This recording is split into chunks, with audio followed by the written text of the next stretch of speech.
Em nosso estudo de hoje, a lição 14 do livro O Essencial, e tem por título Atritos.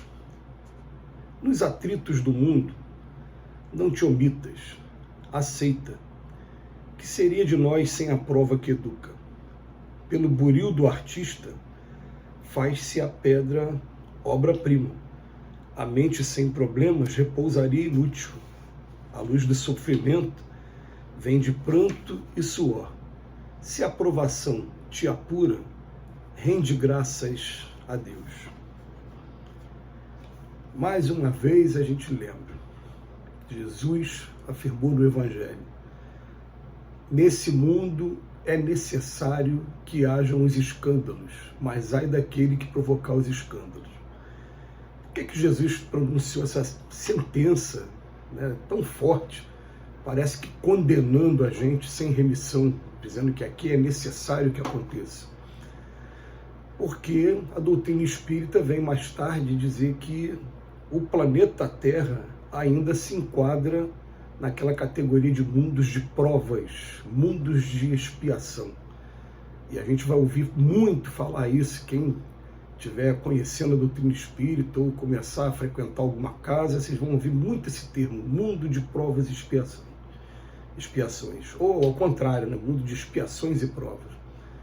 O que é isso? Isso aí foi uma classificação quanto ao ponto de vista moral de um determinado planeta, partindo do princípio de que existe vida em todos os planetas, há várias moradas na casa do Pai, mesmo que a nossa ciência até os dias de hoje não tenha conseguido comprovar, mas os espíritos afirmam que existe vida sim em todos os lugares.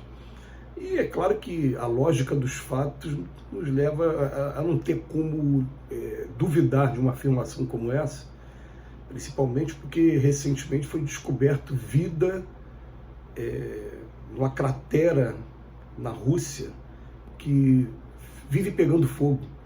Uma cratera que muito gás que estava escapando daquela cratera, tacaram fogo naquela cratera e ela está há mais de 10 anos incendiando e tem formas de vida ali. Quer dizer, tem vida em todos os lugares. Não vai ser vida orgânica igual a nossa, provavelmente não vai se alimentar nem respirar a mesma coisa que a gente respira aqui, mas vida, se tiver um espírito ali encarnado e tiver livre-arbítrio, tem vida. Mas o que acontece?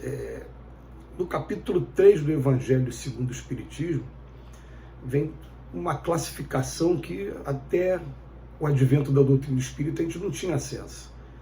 Vem falar sobre mundos primitivos, mundos de expiações e provas, mundos de regeneração, mundos ditosos e mundos celestes.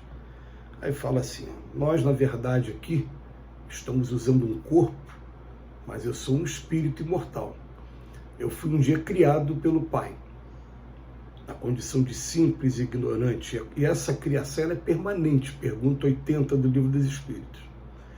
Quando eu sou criado, eu sou matriculado num mundo primitivo.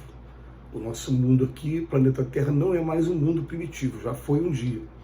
Porque os mundos também evoluem. Mas o que seria um mundo primitivo? Seria aquilo que a gente considera a Idade da Pedra, o homem ainda buscando as formas de se defender das intempéries, das mudanças climáticas, dos seus predadores, em busca de alimento, ainda vivendo de maneira bem primitiva, sem ainda ter os abrigos necessários, desenvolvendo aí seus primeiros rudimentos de inteligência. Passado um determinado período, ele vai evoluindo e é promovido para um mundo que é o nosso, que é só a segunda etapa, o mundo de expiações e provas. E quando a gente chega nessa segunda etapa, que é o mundo de expiações e provas, aqui nós vamos deparar com aprendizados, com choques. Por quê? Porque todos que estamos aqui, estamos na condição daquele aluno que ainda está começando ainda o curso e que ainda tem muita coisa para aprender. Então nós vamos ser submetidos a provas, e só o conceito de expiação que vai ter um diferencial nisso aí, porque Allan Kardec define expiação no livro Céu e Inferno como sendo as consequências da violação da lei de Deus, ou seja, causa e efeito.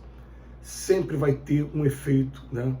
A causa que a gente tiver praticada aqui, contrária ao Evangelho de Jesus, contrária às leis de Deus mesmo. E a grande maioria de nós aqui na Terra, a gente já estudou, já ouviu falar, mas tem uma dificuldade enorme de praticar o Evangelho, porque praticar o Evangelho é revolucionário.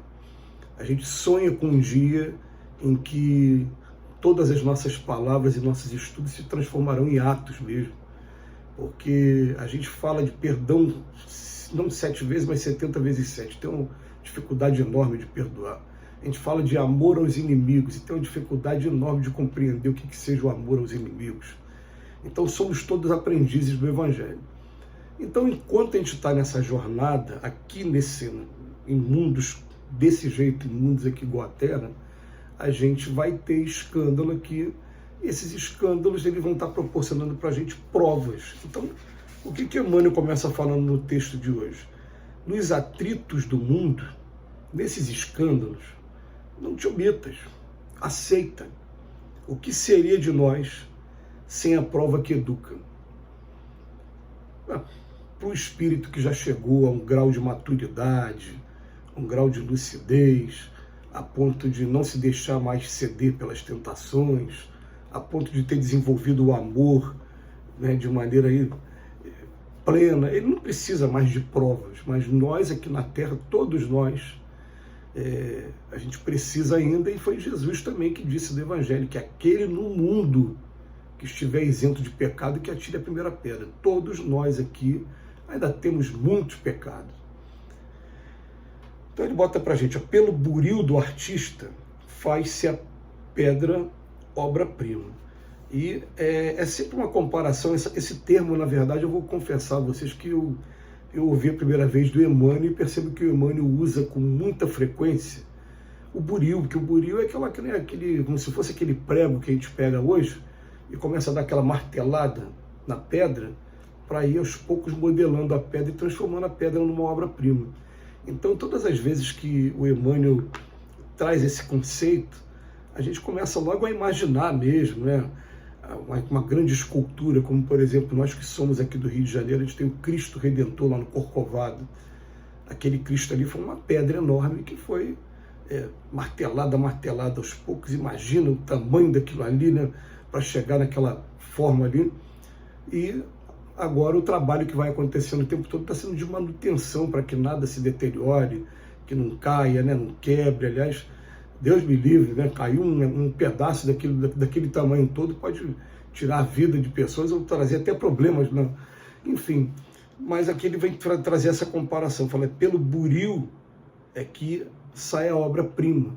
Nós somos aqui, segundo nossos irmãos da maçonaria, pedras brutas, e que estamos sendo trabalhados pelo grande arquiteto do universo para um dia se transformar numa pedra polida, que é a obra-prima. A mente sem problemas repousaria inútil. Aqui na Terra a gente foge dos problemas e o Emmanuel começa a lição falando, não te omitas quando aparecerem os problemas, encara os problemas. Que a gente vai se enriquecer de experiência, vai estar fazendo a diferença de alguma maneira, vai estar aprendendo e também ajudando.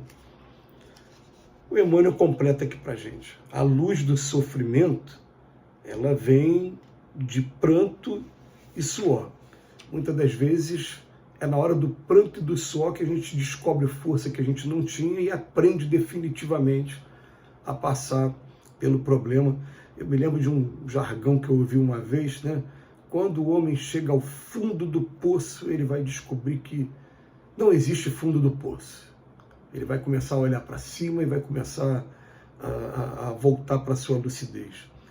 Então, se a aprovação ela te apura, rende graças a Deus. E esse finalzinho a gente faz um apelo. A gente tem que começar a entender que tudo que está acontecendo na nossa vida está acontecendo com a permissão de Deus. Para testar nossa inteligência, testar nossa capacidade e cada um vai obtendo a aprovação de acordo com a maneira como está agindo e até mesmo o equilíbrio emocional que está tendo na hora que as provas chegam. Então, muito obrigado mais uma vez, Emmanuel, pelas reflexões. Que Jesus nos abençoe hoje e sempre.